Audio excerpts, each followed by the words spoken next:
मोदी 3 में क्या सहयोगियों पर निर्भरता सरकार की प्रतिबद्धता को बदलेगी? देश दुनिया में कितनी बदलेगी मोदी की रणनीति? मोदी का तीसरा कार्यकाल महत्वाकांक्षाओं को किन चुनौतियों से जूझना होगा? क्या कुछ बदलेगा? कहां कहां बदलने की संभावनाएं हैं? अपने बल पर सरकार ना बना पाने की सूरत में वो अपने सहयोगी दलों पर पूरी तरह से आश्रित है। अपने लंबे राजनीतिक कैरियर में नरेंद्र मोदी ने कभी गठबंधन सरकार का नेतृत्व नहीं, ना बतौर गुजरात में मुख्यमंत्री और ना ही पिछले 2 कार्यकाल में केंद्र में प्रधानमंत्री। दूसरी तरफ कांग्रेस के नेतृत्व वाले इंडी गठबंधन को उम्मीद से ज्यादा सीटें मिली हैं। मजबूत विपक्ष के सामने बीजेपी की कमजोर स्थिति के मद्देनजर मोदी के लिए पार्टी के अंदर और सरकार चलाने में स्थायित्व बनाए रखना एक चुनौती होगी। तो दोस्तों, सबसे पहले बात करते हैं विदेशी मोर्चे पर। पिछले लोकसभा चुनाव के मुकाबले कम सीटों के बावजूद मोदी को मिली तीसरी जीत का असर भारत के लिए वैश्विक मंच पर कैसा होगा? कुछ जानकार ये मानते हैं कि मोदी की विदेश नीति और अधिक मजबूत हो सकती है। ये हिंदुत्व की उनकी मूल विचारधारा के इर्द गिर्द घूमेगी। जिस तरह से भारत दुनिया की आंख में आंख डालकर बात करता है आज, अब वो कभी नहीं बदलने वाला है। हालांकि कुछ पश्चिमी देश मोदी पर दबाव बनाने की कोशिश करेंगे मजबूत विपक्ष के जरिए। चाहे वो चीन हो या अमेरिका, सभी अपनी गोटी बैठाएंगे विपक्ष में उनकी विचारधारा को मानने वाले विपक्षी सदस्यों के जरिए। लेकिन ये कितना कामयाब होगा, ये देखने वाली बात होगी। अमेरिका और चीन जैसे देश नहीं चाहेंगे कि भारत वैसे ही दबंग की तरह बात करे जैसे पिछले 10 साल में करता आया है। लेकिन यहां भारत के लिए यह चुनौती होगी कि कैसे मोदी अपने सहयोगियों को साथ लेकर भारत की विदेश में वही छवि बनाए रखते हैं जो उन्होंने दुनिया के देशों को बताई है कि वो मानवता और निष्पक्षता के साथ काम करने वाला है। अब एक और मुद्दा बताते हैं दोस्तों, विदेशी निवेश। कैसे भारत में विदेशी निवेश की भरमार हुई, क्या वो आगे भी ऐसा बना रहेगा? पैसे से शक्ति आती है, ये नरेंद्र मोदी सबसे अच्छे से जानते हैं। साल 2014 में जब मोदी पहली बार सत्ता में आए तो भारत दुनिया की 10वीं सबसे बड़ी अर्थव्यवस्था था। अब भारत 5वीं सबसे बड़ी अर्थव्यवस्था है। कुछ सालों में भारत जर्मनी और जापान को छोड़कर अमेरिका और चीन के बाद सबसे बड़ी अर्थव्यवस्था बन सकती है। भारत की बढ़ती वृद्धि की संभावना और लगातार बढ़ते बाजार से वैश्विक निवेशकों की दिलचस्पी यहीं बनी रहेगी। भारत की आर्थिक कामयाबी के बावजूद ये अभी भी चीन के आकार का केवल 20% है। हालांकि विश्लेषकों का कहना है कि भारत ने तेजी बनाए रखी है और आगे भी बनाए रखेगा। विदेश नीति के मोर्चे पर चाहे वो मजबूत जनादेश से आए या कमजोर से, भारत को निवेश के लिए आकर्षक गंतव्य बनाने की प्राथमिकता का अपना लक्ष्य हासिल करेगी बीजेपी। बीजेपी का घोषणा पत्र भारत को ग्लोबल मैन्युफैक्चरिंग का हब बनाने की बात करता है। अगले 5 साल के कार्यकाल में इस लक्ष्य को हासिल करने के बड़े प्रयास किए जाएंगे। अब एक और सबसे बड़ा मामला जो आता है वो यूएन का आता है दोस्तों। यूएन सुरक्षा परिषद में स्थायी सदस्यता की दावेदारी। क्या भारत अब संयुक्त राष्ट्र की सुरक्षा परिषद में एक स्थायी सीट के लिए जोर लगाता रहेगा या क्या उसे ये सीट मिल जाएगी? साफ तौर पर चीन मुख्य बाधा है जो अब भी भारत का विरोध करता है। आपको इसके लिए P5 सदस्यों की सहमति की जरूरत होती है। आपके बोर्ड में 4 सदस्य हैं, लेकिन चीन इसका विरोध करता रहा है और आगे भी करता रहेगा। विदेश नीति पर भारत का रुख उसकी रणनीतिक स्वायत्तता पर आधारित है। भारत की अमेरिका और यूरोपीय संघ के साथ मजबूत साझेदारी है और रूस के साथ भी ऐतिहासिक संबंध है। भारत को यूक्रेन के खिलाफ रूसी हमले का विरोध करने के लिए उकसाया गया, लेकिन भारत ने अपनी तटस्थता बरकरार रखी। जहां तक कि विदेशी मामलों की बात है तो पीएम मोदी के पास सुब्रमण्यम जयशंकर जैसे बढ़िया विदेश मंत्री हैं। मोदी जयशंकर की जोड़ी रणनीति को कुशलतापूर्वक संभालती है। ये जोड़ी अतीत में भारतीय विदेश नीति से प्रभावित नहीं होती। मुझे आशा है कि वो सफल होते रहेंगे। रूस और यूक्रेन पे भारत की रणनीतिक स्वायत्तता और यूक्रेन पर आक्रमण के लिए राष्ट्रपति पुतिन की खुले तौर पर निंदा करने से इनकार करना पश्चिमी देशों के लिहाज से अच्छा नहीं रहा। इस बात के कोई संकेत नहीं है कि मोदी इस कार्यकाल में भी अपने पुराने भारतीय दोस्त पुतिन का साथ छोड़ेंगे। लेकिन भारत की नीति विश्व मित्र और विश्व गुरु के अपनी प्राचीन दर्शन पर आधारित है। यह गैर पश्चिमी है लेकिन पश्चिम विरोधी नहीं है। जैसे जैसे भारत का बाकी दुनिया पर असर बढ़ रहा है, पीएम मोदी की नेतृत्व की परीक्षा होगी ताकि देश की उन्नति रणनीतिक और टिकाऊ। तो दोस्तों, ये बात हुई विदेशी स्तर पर। अब चलते हैं घरेलू स्तर। भारत के लिए घरेलू स्तर पर चुनौतियां और रणनीतिक बदलाव क्या हो सकता? क्या मोदी अपनी राष्ट्रवादी छवि बनाए रखेंगे या वाजपेयी की तरह अपने सेकुलर राष्ट्रवादियों के दबाव में आकर अपनी वैसी ही छवि बना लेंगे? ये जो बात है ये ऐसी है कि चंद्रबाबू नायडू ने चुनाव जीतते ही कहा है कि हम सेकुलर हैं और सेकुलर तरीके से ही सत्ता चलाते हैं, सेकुलर तरीके से ही आगे सरकार चलाएंगे। तो ऐसे में सवाल उठ रहे हैं कि नरेंद्र मोदी चंद्रबाबू नायडू और नीतीश कुमार को साधने के लिए क्या अपनी राष्ट्रवादी छवि को थोड़ा कमजोर करके सेकुलरवादी छवि की ओर लौटेंगे? क्या इससे बीजेपी को कहीं फायदा या नुकसान होगा? देखिए, अटल बिहारी वाजपेयी ने कुछ दिन बाद अपनी सेकुलर छवि दिखानी शुरू कर दी थी। लाल कृष्ण आडवाणी ने भी अपनी सेकुलर छवि दिखानी शुरू कर दी थी। इसके बीजेपी को बहुत बड़े नुकसान हुए थे। लोग फिर बीजेपी और दूसरी पार्टियों में कोई अंतर नहीं देख रहे।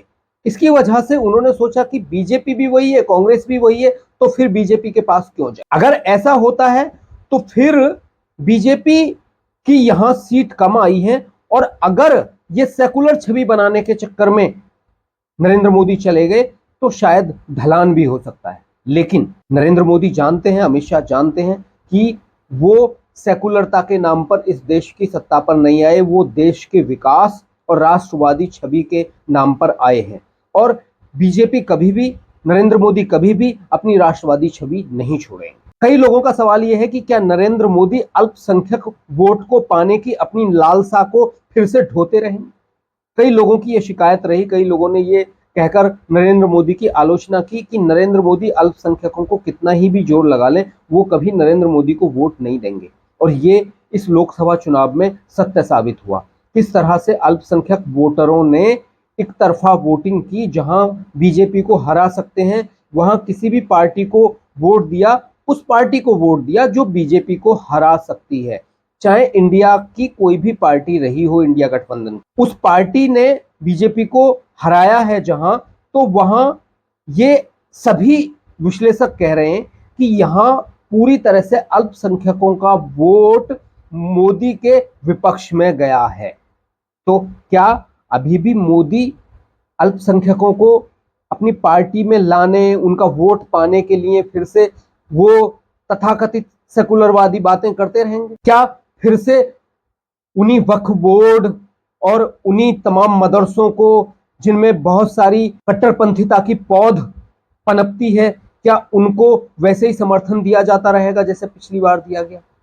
क्या तमाम जो धार्मिक संस्थान है अल्पसंख्यकों के, जहां से कट्टरता पैदा होती है, क्या उनको समर्थन दिया जाता रहेगा? ये देखने वाली बात हो। एक दोस्तों, एक और छवि बन गई है भाजपा की कि मोदी और शाह के अलावा बीजेपी में कोई नहीं। ये जो छवि बनी है बीजेपी की कि मोदी और शाह के अलावा, ऐसा माना जाता है कि कई लोग ये कहते हैं कि मोदी और शाह किसी भी दूसरे नेता को आगे नहीं बढ़ने देना चाहते। वो उदाहरण देते हैं शिवराज सिंह चौहान का, वो उदाहरण देते हैं देवेंद्र फडणवीस का, वो उदाहरण देते हैं योगी आदित्यनाथ का।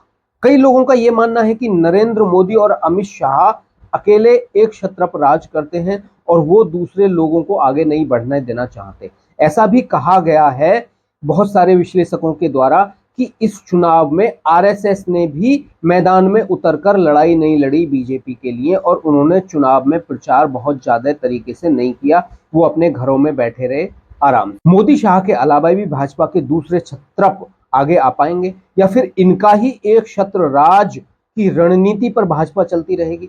हालांकि इसके नुकसान और फायदे दोनों हैं, क्योंकि मोदी की छवि पर अब तक भाजपा जीतती आई है।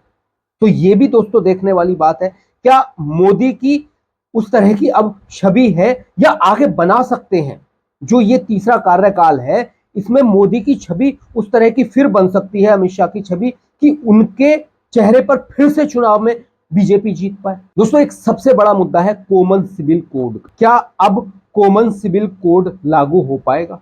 बीजेपी के हर बार के मैनिफेस्टो में कॉमन सिविल कोड लागू करने के लिए बोला जाता है और हमारे संविधान में भी कॉमन सिविल कोड लागू करने की बात की गई है कि जैसे जैसे देश आगे बढ़ेगा वैसे वैसे आगे बढ़ते हुए भारत में कॉमन सिविल कोड लागू हो जाएगा। लेकिन भारत में कांग्रेस जैसी पार्टी की सत्ता रही और कभी भी कॉमन सिविल कोड लागू नहीं हुआ। हिंदुओं के लिए हिंदू कोड बिल जरूर लागू कर दिया नेहरू ने, बाकी किसी के लिए कोई कोड बिल लागू नहीं किया। एक देश एक कानून नहीं बन पाया इस देश में। लेकिन क्या अब बीजेपी आगे बढ़ पाएगी? क्या बीजेपी के जो सहयोगी हैं चंद्रबाबू नायडू और नीतीश कुमार मुख्य तौर पर, क्या वो कॉमन सिविल कोड के लिए समर्थन दे पाएंगे कि कॉमन सिविल कोड को पार्लियामेंट में पास करा सके बीजेपी? ये भी देखने वाली बात होगी। दूसरा सबसे बड़ा मुद्दा एक और है, एक देश एक चुनाव। एक देश एक चुनाव को लेकर आपने देखा कि एक कमेटी बन गई पूर्व राष्ट्रपति की अध्यक्षता में। लेकिन क्या वो एक देश एक चुनाव लागू हो सकता है? क्या एक देश एक चुनाव जो क्षेत्रीय पार्टियां हैं वो लागू करने के लिए समर्थन कर सकती हैं? अभी कई पार्टियों ने उसका विरोध किया है, एक देश एक चुनाव का। ऐसे में सवाल ये है कि क्या नीतीश कुमार और चंद्रबाबू नायडू या उनके साथ जो छोटी क्षेत्रीय पार्टियां हैं, क्या वो एक देश एक चुनाव को लागू कर सकते हैं? मोदी जी ने बड़े मजबूत तरीके से कहा है कि वो चाहते हैं कि देश में जो चुनाव के नाम पर बहुत पैसा खर्च होता है, अथाह पैसा खर्च होता है, उससे महंगाई बहुत बढ़ती है, वो महंगाई पर रोक लगेगी और चुनाव में जो होने वाला खर्च है वो बहुत कम खर्च होगा। दोस्तों सबसे बड़ा एक और मुद्दा है, क्या भारत में सिस्टमैटिक बदलाव आ पाएंगे? क्योंकि बदलाव करने वाली कार्यपालिका में अभी भी ज्यादातर उसी मानसिकता वाले अधिकारी हैं जो चाहते हैं कि हमें तो सरकारी नौकरी मिल गई, अब क्या काम करेंगे। तो ऐसे लोगों को जब तक नहीं हटाया जाएगा या वहां जब तक मानसिकता नहीं बदली जाएगी, हालांकि अभी जो नए आईपीएस पीसीएस ऑफिसर आए हैं उन्होंने बहुत कुछ बदलाव किया है, पुराने लोगों ने भी बहुत कुछ बदलाव किया है सरकारी तंत्रों में, लेकिन अभी भी वहां ऐसी एक छवि बनी हुई है, वो अपने पुराने अंग्रेजी टाइप से वो चल रहे हैं कि नहीं हम तो काम करते रहेंगे, हमारा काम चल रहा है, कौन सा फर्क पड़ रहा है। वहां जाते हैं आप एम्प्लॉय को देखिए, जो सरकारी कर्मचारी होते हैं वो किस तरह से आम लोगों के साथ बर्ताव करते हैं। एक सरकारी बैंक में चले जाइए आप और एक प्राइवेट बैंक में चले जाइए, आपको बदलाव तुरंत दिख जाएगा। हालांकि पिछले 10 साल में अभी सरकारी बैंकों में, मतलब सरकारी ऑफिस में, बैंक की बात नहीं कर रहा मैं, सरकारी ऑफिस में बहुत बदलाव आए हैं। पहले तो लोग टाइम पे ही आना जाना नहीं होता था, बायोमेट्रिक तक नहीं था, किसी की जब मर्जी है तब जाता था, जब जिसकी जब मर्जी है तब आता था। चाहे कोई किसी भी संस्था का रहा, चाहे एजुकेशन में रहा हो, चाहे मेडिकल के क्षेत्र में रहा हो, बैंकिंग के क्षेत्र में रहा हो, किसी भी क्षेत्र में रहा हो, कोई किसी को फर्क नहीं पड़ता था। लेकिन अब बायोमेट्रिक होने की वजह से लोग वहां अपना अंगूठा लगाते हैं जिसे हम कहते हैं। तो ये बदलाव आए हैं, लोग कम से कम वहां समय दे रहे हैं। अभी भी उनकी कार्यशैली में बहुत ज्यादा बदलाव नहीं आया है क्योंकि मोदी नहीं देख रहे वहां एक एक को जाकर। तो ये जो बदलाव आए हैं, ये छोटा छोटा जो करप्शन है, ये करप्शन जनता को सबसे ज्यादा नुकसान पहुंचाता है यहाँ। तो ये क्या करप्शन बदलेगा या उनकी मानसिक स्थिति बदलेगी? ये सिस्टमेटिक चेंज है। अगर ये सिस्टमेटिक चेंज भारत में आ गया तो ये सिस्टमेटिक चेंज लाने के लिए क्या मोदी कार्य करेंगे? और ये सिस्टमेटिक चेंज आने बहुत जरूरी है। क्या ये सिस्टमेटिक चेंज मोदी कर पाएंगे? ये देखने वाली बात है तीसरे कार्यकाल। दोस्तों भ्रष्टाचार सबसे बड़ा मुद्दा है। क्या भ्रष्टाचार पर मोदी सरकार की जीरो टॉलरेंस की नीति रही है? क्या भ्रष्टाचार पर आगे भी जीरो टॉलरेंस की नीति रहेगी? क्या भ्रष्टाचार पर रोक लग पाएगी? ये देखने वाली बात है। या फिर जो सहयोगी दल हैं उनके दबाव में आकर भ्रष्टाचार करने वाले जो तथाकथित चाहे प्रशासनिक अधिकारी हो या नेता हो, वो किस तरह से भ्रष्टाचार करते हैं आप सब जानते हैं। नोट के बदले वोट से लेकर, जमीन के बदले नौकरी से लेकर तमाम चीजें आई हैं। शराब नीति सबसे ज्यादा चर्चा का विषय चल रही। जो टेंडर वहां दिए जाते हैं उन टेंडरों में किस तरह से, हालांकि मोदी सरकार ने अभी जो टेंडर की नीति है उसे ऑनलाइन कर दिया है। जो कंपनी उस टेंडर को लेने लायक होगी वही टेंडर उसको मिलता है। पहले आप सबने देखा होगा कि टेंडर के लिए कैसे लड़ाइयां होती थी, कैसे गोलियां चलती थी, कैसे लोगों को मारा जाता था। जो ताकतवर होता था उसको टेंडर मिलता था, उससे कोई फर्क नहीं पड़ रहा कि उसकी बनाने की कैपेसिटी वो रोड है या नहीं, उससे कोई फर्क नहीं पड़ रहा कि वो स्टेडियम वो कंपनी बना सकती है या नहीं। लोग फेक कंपनियां बना बना के टेंडर लेते थे और दूसरों को देते थे और उसमें पैसा कमाते थे, फिर उन कंपनियों को देते थे जो कंपनियां रोड और तमाम चीजें बना सकते। तो इससे क्या होता था कि इससे पैसा जो था बहुत सारा जो सरकार से जाता था वो बीच में ही बट जाता था। कई जगह दलाली उसके लिए दी जाती थी, प्रशासनिक अधिकारी से लेके मीडियोकर से लेके कई जगह। लेकिन अभी क्या हो रहा है, अभी बहुत बदलाव आए हैं, क्योंकि अब ई टेंडर करने के बाद बदलाव आ गए हैं। तो ये बदलाव और ज्यादा फलीभूत होंगे आगे, या फिर क्षेत्रीय क्षत्रपों के दबाव में कुछ बदलाव आ सकता है, क्या पहले जैसी रणनीति हो सकती है, ये भी देखने वाली बात है। एक सबसे बड़ा मुद्दा, देश की सुरक्षा के लिए सबसे बड़ा मुद्दा सेना का आधुनिकीकरण है। सेना का आधुनिकीकरण, हम ये सब जानते हैं कि किस तरह से कांग्रेस सरकार जब रही, सेना का आधुनिकीकरण बिल्कुल भी नहीं हुआ था। फ्री की रोटी और फ्री की कपड़ा मकान देने के चक्कर में, फ्री की रेबड़ियां बांटने के चक्कर में जो कांग्रेस सरकार थी उसने सेना को फंड दिया ही नहीं और सेना का आधुनिकीकरण हुआ ही नहीं था। आप सबको याद होगा उस वक्त के जो हमारे थल सेना प्रमुख थे, उन्होंने कहा था कि भारत के पास 3 दिन युद्ध लड़ने के लिए गोला बारूद, कांग्रेस की सरकार में। तो आज स्थितियां बदली हैं, आज सेना का आधुनिकीकरण हुआ पिछले 10 साल में। किस तरह से भारत में फाइटर जेट्स आए, किस तरह से भारत की हर लेवल पर बदलाव लाए गए। क्या वो आने वाले समय में सेना को वो फंड मिल पाएगा? क्या मोदी सरकार पर घरेलू दबाव ये रहेगा और सहयोगियों का दबाव ये रहेगा कि सेना को कम पैसा दो और जो वोट कमाने के लिए जो पैसा, फ्री की रेबड़ियां बांटने के लिए पैसा ज्यादा खर्च करो? अगर फ्री की रेबड़ियां बांटने के लिए पैसा ज्यादा खर्च होगा तो ऑब्वियसली है कि सेना के फंड में कटौती हमें करनी होगी। लेकिन आज जिस तरह के हालात हैं, जिस तरह से पाकिस्तान, जिस तरह से चीन हमारी सीमा पर बैठे हुए हैं धाक लगाकर, उसके लिए हमें सेना को आधुनिक करने की बहुत ज़्यादा सख्त ज़रूरत है। तो आधुनिकीकरण का सेना की जो ये कार्य चल रहा है वो अनवरत जारी रहेगा, ये भी देखना होगा। मोदी जानते हैं इस बात को कि अगर सेना तुम्हारी ताकतवर है तो तुम्हारा देश दुनिया में बहुत ताकतवर हो। अमेरिका और चीन और रूस अपनी सेना की ताकत के दम पर ही दुनिया पर राज करने की कोशिश करते हैं, दुनिया को अपने चंगुल में लेने की कोशिश करते हैं। वो ताकतवर देश है भाई। अमेरिका जैसा देश कई जगह युद्ध लड़ता रहता है, ऐसे छोटे छोटे, जो अगर किसी देश ने ऐसे युद्ध लड़ लिए तो उसकी इकोनॉमी क्रैश हो जाएगी, उसके यहाँ भुखमरी फैल जाएगी। लेकिन अमेरिका ऐसे ऐसे युद्ध हमेशा लड़ता रहता है, हर जगह दुनिया में उसकी सेना पड़ी हुई है, उसकी सेना डिप्लॉयड की हुई है, चाहे यूरोप हो, चाहे जापान हो, चाहे अफ्रीका हो, हर जगह, चाहे मिडिल ईस्ट हो, हर जगह उसकी सेना है। वो क्यों है? क्योंकि सेना उसकी ताकतवर है। इसी वजह से अमेरिका की ताकत है और चीन भी उसी रास्ते पर चल रहा है। तो भारत को भी अगर ताकतवर बनना है तो अपनी सेना को ताकतवर बनाना होगा और नरेंद्र मोदी इस बात को बहुत अच्छे से जानते हैं। दूसरा दोस्तों, सबसे एक बड़ा मुद्दा है धर्मांतरण का। हमारे देश में धर्मांतरण बहुत बड़ी समस्या है। किस तरह से गरीबों, आदिवासियों और तमाम लोगों को पैसे का लालच देकर, बहुत सारे लालच देकर धर्मांतरित किया जा रहा है मिशनरियों द्वारा और दूसरे लोग द्वारा।